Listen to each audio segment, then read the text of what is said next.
Chapitre 18. Le contre-syllabus.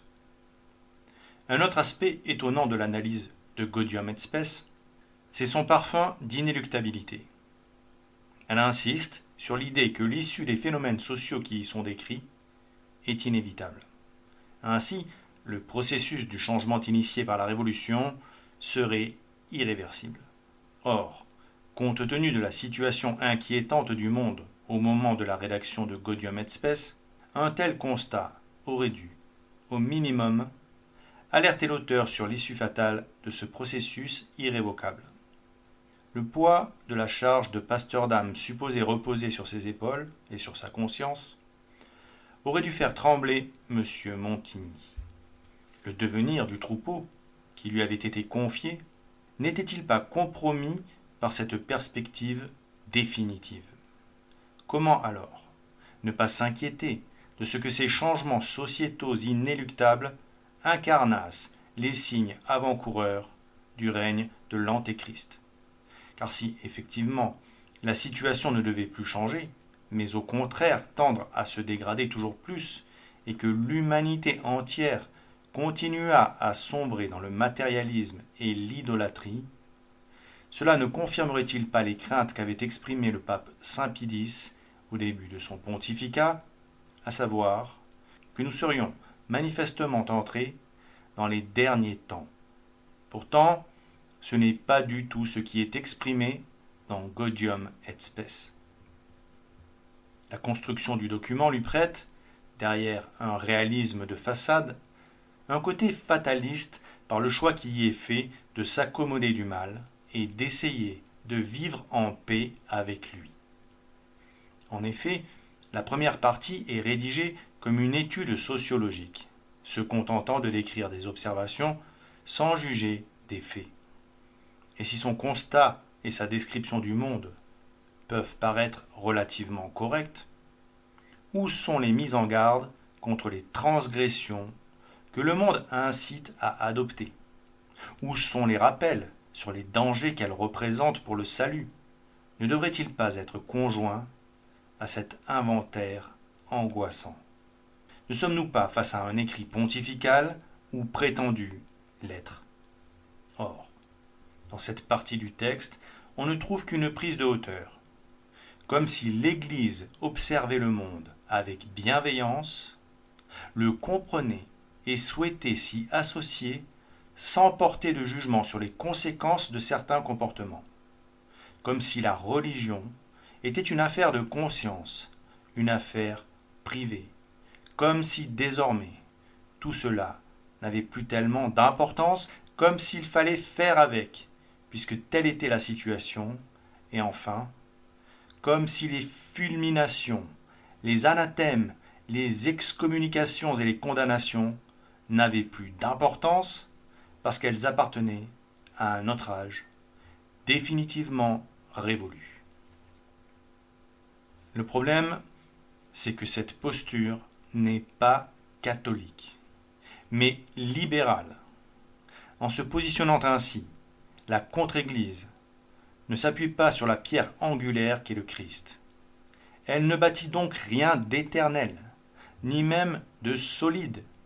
Elle choisit d'apporter sa pierre à l'édifice humain que l'Église catholique a toujours honni. Cette structure maléfique que le Christ appelait déjà le monde. Et si la secte conciliaire qui se fait passer pour l'Église catholique agit ainsi, c'est parce qu'elle déborde d'admiration pour le genre humain.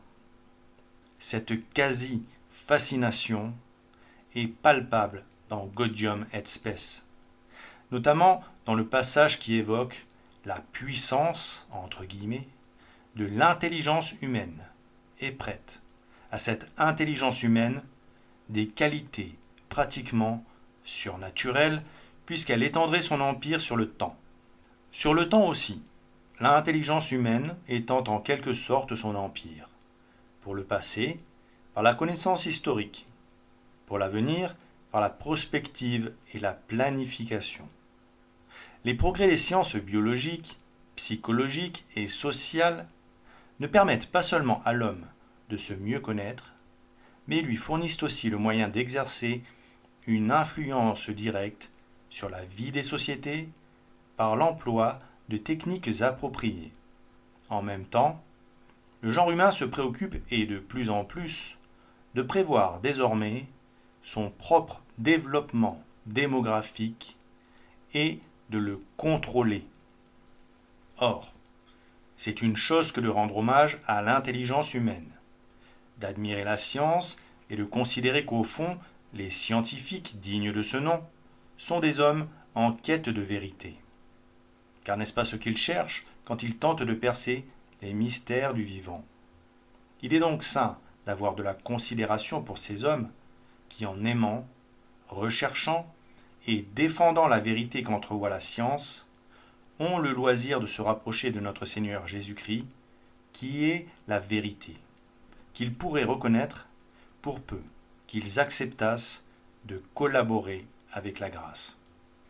Il est d'ailleurs tout à fait légitime que l'Église défende la science, qui comme elle étudie la vérité, à la condition toutefois que la science accepte de se soumettre à la morale en adoptant une éthique saine.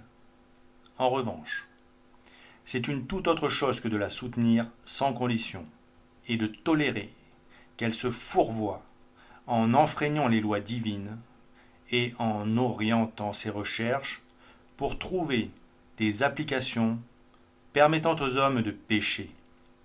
Alors, quand Gaudium et Spes aborde avec résignation la volonté humaine de contrôle des naissances, sans la condamner fermement, comme si ce contrôle fût une obligation inéluctable au regard de la démographie grandissante, ce positionnement immoral est inacceptable, étant non conforme à la doctrine et aux mœurs catholiques.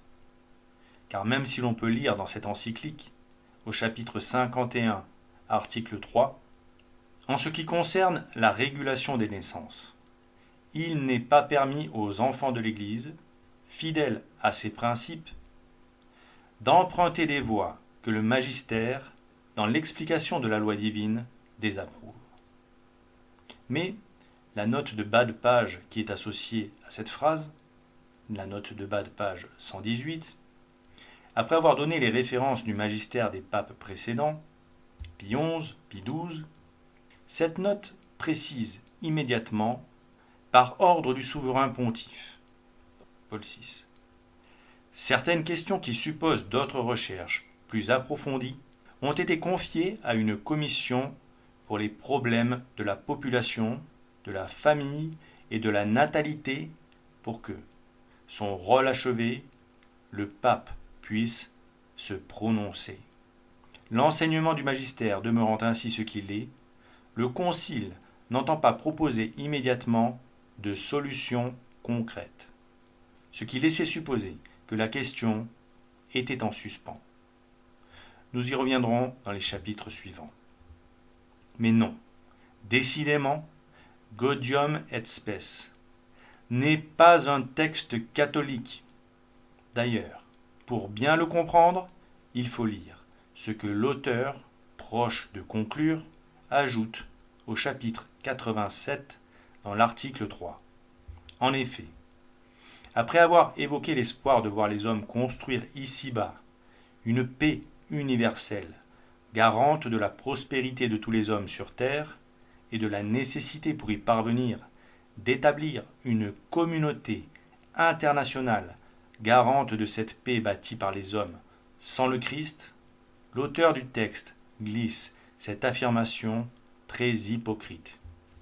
Puisque beaucoup affirment que l'accroissement démographique mondial, en tout cas celui de certaines nations, doit être freiné d'une manière radicale par tous les moyens et par n'importe quelle mesure de l'autorité publique, le Concile exhorte tous les hommes à se garder de solutions préconisées en public ou en privé et parfois imposées qui sont en contradiction avec la loi morale. Cette consigne, a priori, est conforme au magistère, et elle devrait donc rassurer les catholiques. Pourtant, à cette consigne orthodoxe, il est perfidement ajouté car en vertu du droit inaliénable de l'homme au mariage et à la procréation, la décision relative au nombre d'enfants à mettre au monde dépend du jugement droit des parents et ne peut en aucune façon être laissée à la discrétion de l'autorité publique.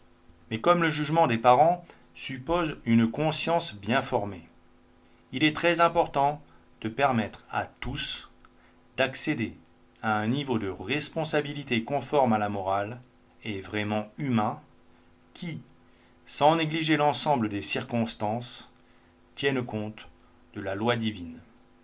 Cela suppose un peu partout une amélioration des moyens pédagogiques et des conditions sociales et, en tout premier lieu, la possibilité d'une formation religieuse ou, à tout le moins, d'une éducation morale sans faille. Il faut, en outre, que les populations soient judicieusement informées des progrès scientifiques réalisés dans la recherche de méthodes qui peuvent aider les époux en matière de régulation des naissances, lorsque la valeur de ces méthodes est bien établie et leur accord avec la morale, chose certaine. Ainsi, on voit très bien qu'après avoir endormi la vigilance des catholiques par un propos qui au départ est orthodoxe, la suite dévie du magistère. Cette dernière phrase citée inocule le poison du doute, la contre-Église prétendant qu'il y aurait des progrès scientifiques dans la recherche de méthodes de régulation des naissances et qu'il faudrait donc veiller à en informer les populations. Les conséquences de ce positionnement furent terribles pour la chrétienté.